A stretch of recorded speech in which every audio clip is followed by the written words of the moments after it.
दूसरे देशों के खिलाड़ियों से लड़ेंगे अपने देश का झंडा उठाने के लिए, तो उनको सिस्टम से लड़ना ना पड़े, उनको अपनी सरकार से लड़ना ना पड़े। आप विनेश फोगाट को क्या कहेंगे सर, जब वो ओलंपिक में जाएगी हमारी बहन? सर कितने महीनों तक इन बेटियों को अपनी सरकार और सिस्टम से लड़ना पड़ा सर। सुप्रीम कोर्ट ने कहा, उसके बाद एफआईआर हुई नहीं, सरकार ने एफआईआर भी नहीं करी। जो बेटियों से छेड़छाड़ के मामले में क्या कारण था सर, हमें नहीं पता क्यों एफआईआर नहीं की गई। क्या वो स्पोर्ट्स फेडरेशन के अध्यक्ष थे या वो भाजपा के सांसद थे सत्तारूढ़ दल के?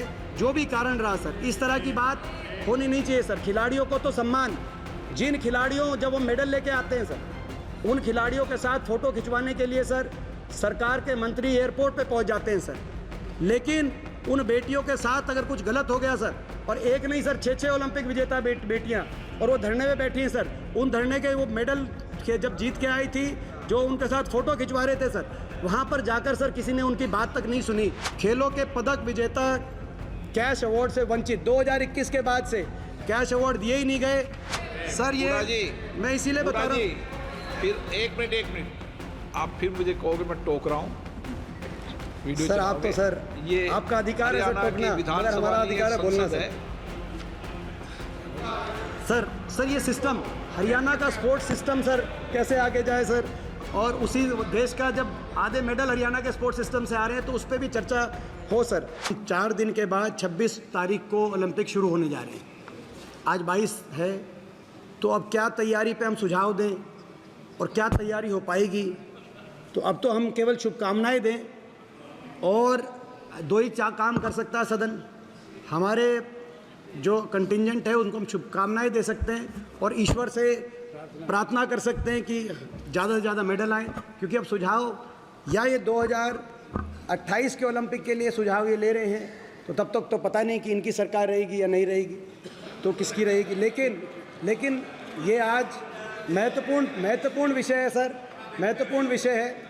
और अभी जैसे हमारे अच्छे मित्र जायसवाल साहब ने कहा, संजय जी ने, कि 470 करोड़ रुपए अलग अलग जो ओलंपिक सेल साई में क्रिएट हुआ उसके माध्यम से आवंटित किया गया है। इस माइक को ठीक क्यों कर लें, इस माइक को 470 करोड़ रुपए आवंटित किया गया है, उस पर अच्छी बात है, और भी ज़्यादा आवंटित होना चाहिए।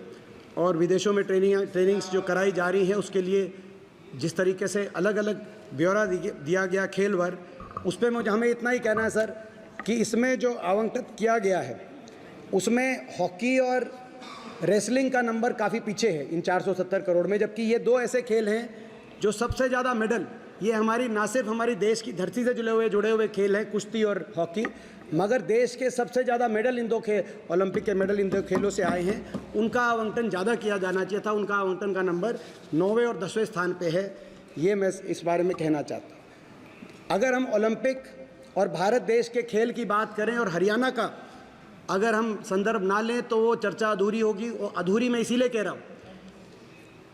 ओलंपिक में अभी तक हमारे देश के इतिहास में 35 मेडल हमारे देश ने अर्जित किए हैं, जिसमें से 23 इंडिविजुअल खेलों के मेडल हैं। इन 23 में से 10 मेडल हरियाणा के खिलाड़ी हमारे देश के लिए लेके आए हैं पिछले 4 ओलंपिक में, यानी कि 40 से 2% की आबादी वाला हरियाणा 40 से 50% ओलंपिक के मेडल, और केवल ओलंपिक ही नहीं, एशियाई और कॉमनवेल्थ के मेडल्स में भी हरियाणा की हिस्सेदारी इतनी होती।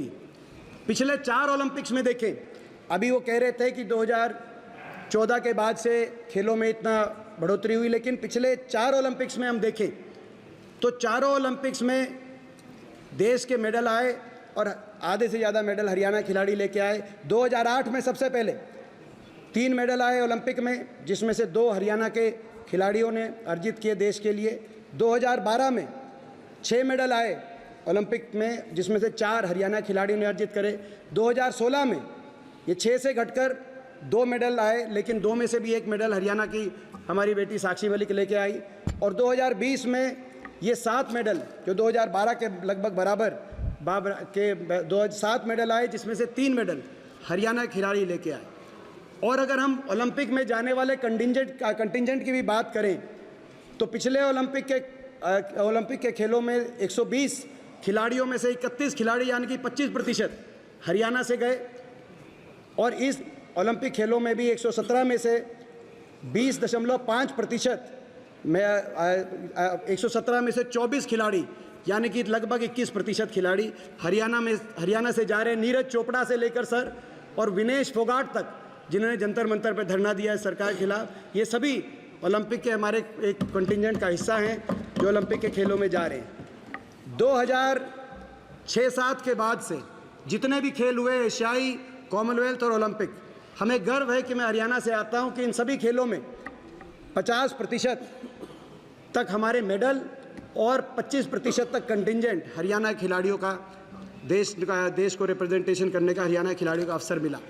तो जब हम ओलंपिक की बात करें तो बिना हरियाणा के, मैंने कहा कि अधूरा है।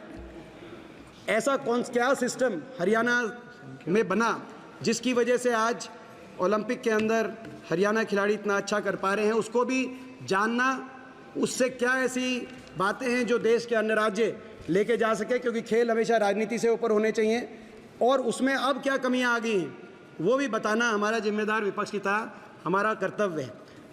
मेडल तभी आ सकता है जब आप प्रतिभा की सही खोज करें, प्रतिभा को प्रोत्साहन दें, इंफ्रास्ट्रक्चर दें और इंफ्रास्ट्रक्चर के बाद जब कोई मेडल लेके आए या ना आए, कोई चोटिल हो जाए, मेहनत करे, लेकिन एक स्तर तक पहुंच जाए तो उसका भविष्य सुरक्षित किया जाए, खिलाड़ी के मन से अपने भविष्य की असुरक्षा निकाल दी जाए। इन बातों को लगते हुए कांग्रेस की पूर्ववर्ती सरकार, हरियाणा की सरकार ने खेल नीति बनाई 2004-05 में, जिस खेल नीति को पदक लाओ पद पाओ की नीति भी कहा गया, जिसके 3 पहलू थे। पहला पहलू था कि अगर आप किसी स्तर तक पहुंचेंगे, चाहे राष्ट्रीय खेलों तक पहुंचे, चाहे आप अंतर्राष्ट्रीय स्तर तक पहुंचे, तो कहीं आपका भविष्य को सुरक्षित किया जाएगा। इस नीति के तहत 500 से ज़्यादा अलग अलग पदों पे खिलाड़ियों की नियुक्ति हरियाणा सरकार ने की उस समय, जिसमें डीएसपी लेवल पे चाहे वो अंतर्राष्ट्रीय पहलवान जोगेश्वर दत्त हो, चाहे अंतर्राष्ट्रीय मुक्केबाज विजेंद्र सिंह हो, चाहे अंतर्राष्ट्रीय पहलवान बबीता फोगाट हो, इन सभी खिलाड़ियों को डीएसपी से लेकर और अन्य पदों के ऊपर हरियाणा सरकार में मौका दिया गया। दुर्भाग्य की बात है सर कि जो नीति थी पदक लाओ पद पाओ, नियुक्तियां देने की नीति, पिछले 10 वर्ष से जो भाजपा की सरकार है इस नीति पे रोक लगाने का काम किया। आपको जान के आश्चर्य होगा कि हमारी खिलाड़ी बेटी साक्षी मलिक को आज तक हरियाणा में कोई नियुक्ति नहीं मिली है। पिछले ओलंपिक के हमारे खिलाड़ी, पिछले ओलंपिक के मेडल विजेता रवि दहिया, नीरज चोपड़ा, इनको अभी तक हरियाणा सरकार में कोई नियुक्ति देने का काम नहीं किया गया। यहाँ तक कि सर ये तो डीएसपी और अन्य पदों की बात है, जो ग्रुप 3 और 4 उसमें भी 3% खिलाड़ी कोटा हरियाणा के अंदर कांग्रेस की पूर्ववर्ती सरकार ने किया था। उस खेल कोटे को भी समाप्त करने का काम मौजूदा सरकार ने हरियाणा के अंदर किया है। और खिलाड़ियों को जो डीएसपी लगाए गए थे, वो डीएसपी खिलाड़ी सर जो है उनको प्रमोशन तक नहीं दी गई है इन 10 वर्षों में। तो आज उन खिलाड़ियों को धरने देने पे मजबूर वो खिलाड़ी हो रहे हैं। इसके साथ साथ जो कैश अवार्ड मिलता था, आज हमारे खिलाड़ी कैश अवार्ड के लिए भी महरूम हो गए, जैसे सरकार उनसे किसी बात का बदला ले रही हो कि वो मेडल लेके आए हैं। यहाँ तक कि 2021 के बाद से अभी तक, आज की भास्कर की खबर आई है सर, भास्कर, दैनिक भास्कर के अखबार को जानो पता हो कि ये सरकार 193 का डिस्कशन लेके आएगी कि खेलों के पदक विजेता कैश अवार्ड से वंचित। 2021 के बाद से कैश अवार्ड दिए ही नहीं गए और दूसरी ओर नेशनल और इंटरनेशनल वालों को तो आप अभी कह रहे हैं कि वंचित रखा है मगर देंगे, 2021 से वंचित हैं, लेकिन बाकियों को तो आपने बंद कर दिया। हम कांग्रेस की सरकार के समय जूनियर, सब जूनियर और यूथ गेम्स में भी जो मेडल लेके आते थे उनको भी कैश अवार्ड दिया जाता था। सर एक और पहलू इस सरकार ने, जो हमारे सरकार के समय जो नीति बनी थी, क्योंकि नीचे से प्रतिभा को खोजने की बात थी, तो एक पॉलिसी बनी थी स्पैट, जिस वजह से हरियाणा खिलाड़ी आज इतने आगे आए हैं। Sports and physical aptitude test, पहली क्लास से sir sports and physical aptitude test किया जाता था, जो भागने में, दौड़ने में और फिजिकल एप्टीट्यूड में जो बच्चे सबसे अग्रणी आते थे 10%, उनको मासिक पहली प्रोत्साहन राशि दी जाती थी। इसकी शुरुआत हरियाणा में हुई। सारे इस सिस्टम से बहुत खिलाड़ी आगे आ रहे थे। पहले सरकार जब भाजपा की आई सर हरियाणा में, पहले स्पैट का नाम बदल दिया स्पीड, और फिर स्पीड पे भी स्पीड ब्रेकर लगा के उसको समाप्त कर दिया सर। और सर ये इसमें, और इसके तो कई ऐसे पहलू हैं सर, जैसे मैं उदाहरण दूं, अगर कोई हमारी एससी समाज से आने वाली कोई अगर खिलाड़ी बेटी अगर डिस्ट्रिक्ट लेवल पर या स्टेट लेवल पर पहुंचती थी सर, तो 40,000 प्रति वर्ष की उसको प्रोत्साहन राशि मिलती थी सर, ताकि एससी समाज से आने वाली बेटियों का खेलों में जो है ज़्यादा भागीदारी बने। सरकार ने आते ही 2016 में भाजपा सरकार ने एससी समाज की बेटियों को मिलने वाली इस प्रोत्साहन राशि को समाप्त करने का काम किया सर। ये मैं इसीलिए बता रहा हूँ। फिर एक मिनट आप फिर मुझे कहोगे मैं टोक रहा हूँ। वीडियो सर आप तो सर ये आपका अधिकार है सर टोकना, मगर हमारा अधिकार है बोलना सर। ये सिस्टम हरियाणा का स्पोर्ट्स सिस्टम सर कैसे आगे जाए सर, और उसी देश का जब आधे मेडल हरियाणा के स्पोर्ट्स सिस्टम से आ रहे हैं तो उस पर भी चर्चा हो सर। इसके साथ साथ इंफ्रास्ट्रक्चर भी मैं कहना चाहूँगा सर। हमारे समय 232 हरियाणा में राजीव गांधी स्पोर्ट्स स्टेडियम बने थे और 6 अंतर्राष्ट्रीय स्टेडियम कॉम्प्लेक्स बने। दुर्भाग्य से, और इन स्टेडियम्स में सर नर्सरीज और कोचेज़, ताकि हर स्पोर्ट्स स्टेडियम में, ग्रामीण स्पोर्ट्स स्टेडियम के अंदर किसी न किसी एक खेल की नर्सरी बने और उस पर हम ध्यान केंद्रित कर पाएँ। मगर मौजूदा सरकार ने सर वहाँ इन नर्सरीज़ को बिल्कुल ही नज़रअंदाज करते हुए पिछले 10 वर्ष में एक भी कोच की भर्ती हरियाणा के अंदर नहीं हुई सर। और जो स्टेडियम्स हैं उनकी दुर्दशा, रोहतक के स्टेडियम की, अम्बाला के स्टेडियम की सर दुर्दशा, और अम्बाला कैंट में तो सर एक ऐसा स्टेडियम है जो पिछले 7 वर्ष से कंस्ट्रक्शन जिसमें चल रही है, आज तक उसमें कंस्ट्रक्शन ही पूरी नहीं हुई। ऐसा सर व्यवस्था आप हरियाणा के अंदर देख पा रहे हैं सर। मैं ये भी इसमें कहना चाहूँगा कि जो खिलाड़ी है, खिलाड़ी का भविष्य सुरक्षित किया जाए, इंफ्रास्ट्रक्चर क्रिएट किया जाए, प्रतिभाओं को आगे निकाला जाए। इसके साथ साथ एक बहुत बड़ी बात होती है सम्मान, खिलाड़ी को सम्मान मिले सर। आज अगर हमारे खिलाड़ी दुनिया में जाकर दूसरे देशों के खिलाड़ियों से लड़ेंगे अपने देश का झंडा उठाने के लिए, तो उनको सिस्टम से लड़ना ना पड़े, उनको अपनी सरकार से लड़ना ना पड़े। आप विनेश फोगाट को क्या कहेंगे सर, जब वो ओलंपिक में जाएगी हमारी बहन, सर कितने महीनों तक इन बेटियों को अपनी सरकार और सिस्टम से लड़ना पड़ा सर। सुप्रीम कोर्ट ने कहा, उसके बाद एफआईआर हुई नहीं, सरकार ने एफआईआर भी नहीं करी। जो बेटियों से छेड़छाड़ के मामले में क्या कारण था सर, हमें नहीं पता क्यों एफआईआर नहीं की गई। क्या वो स्पोर्ट्स फेडरेशन के अध्यक्ष थे या वो भाजपा के सांसद थे, सत्तारूढ़ दल के, जो भी कारण रहा सर, इस तरह की बात होनी नहीं चाहिए सर। खिलाड़ियों को तो सम्मान, जिन खिलाड़ियों जब वो मेडल लेके आते हैं सर, उन खिलाड़ियों के साथ फ़ोटो खिंचवाने के लिए सर सरकार के मंत्री एयरपोर्ट पे पहुंच जाते हैं सर। लेकिन उन बेटियों के साथ अगर कुछ गलत हो गया सर, और एक नहीं सर 6 ओलंपिक विजेता बेटियां, और वो धरने में बैठी हैं सर, उन धरने के वो मेडल के जब जीत के आई थी, जो उनके साथ फ़ोटो खिंचवा रहे थे सर, वहाँ पर जाकर सर किसी ने उनकी बात तक नहीं सुनी। और यहाँ तक सर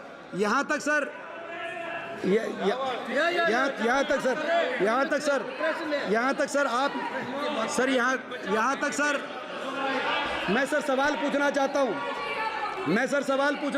सर, मैं सरकार से सवाल पूछना चाहता हूँ सर।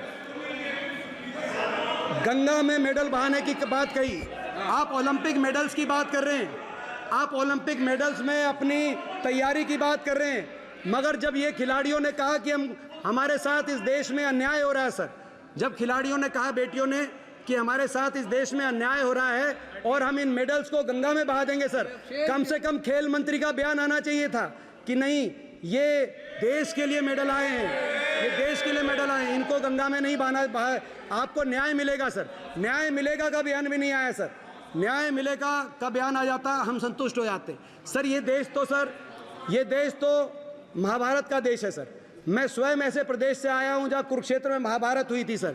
हमारी बहन बेटी की मान सम्मान पे बात आई तो देश में कुरुक्षेत्र में महाभारत का रण हुआ सर।